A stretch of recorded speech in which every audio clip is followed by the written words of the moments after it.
Soy Marc Ramírez Invernón, una persona más que convive en esta sociedad en la que vivimos actualmente, y me dedico a estudiar Ingeniería de Telecomunicaciones aquí arriba en el Campus Nord de la UPC, y también me dedico al proyecto que fundé hace menos de un año, que es Movement Motivation and Brain. En él ejerzo como fundador, como presidente y también como Motivational Speaker en las conferencias que yo ejerzo llamadas Motivational Speech.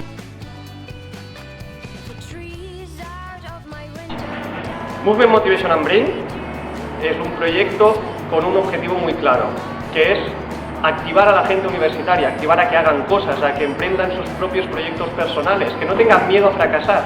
que es de la única forma de la que podemos aprender ahora que somos jóvenes. Y también a motivar a la gente, a despertarla de este ambiente de crisis en el que estamos viviendo y darles esperanza de que se puede hacer algo más, de que se puede dar más y que se puede ofrecer mucho más a la sociedad en la que vivimos. Movement Motivation and Brain, formado en tres partes, que son los Motivational Speech, los talleres y las conferencias por parte de ponentes que vienen a ofrecer algo a los asistentes, algo muy importante, y es valor humano, porque creemos desde MMB que la universidad no solo tiene que formar a profesionales, sino también tiene que formar a personas. Por tanto, Movement Motivation and Brain tiene como objetivo también fomentar el crecimiento personal en el ámbito universitario.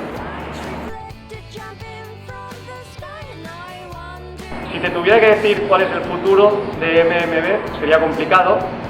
pero yo creo que podemos decir que MMB llegará tan lejos como la gente quiera que llegue. Yo no me voy a cansar, yo voy a dedicarle toda la energía que tengo y más, igual que todo el equipo que hay detrás de este gran proyecto, de esta gran iniciativa, y vamos a seguir haciendo lo mismo, que es aportando valor humano a la gente que de verdad quiera participar de forma activa en Movement Motivation and Brain, recogiendo ideas nuevas y siempre intentando aportar algo más, un valor añadido a esta sociedad.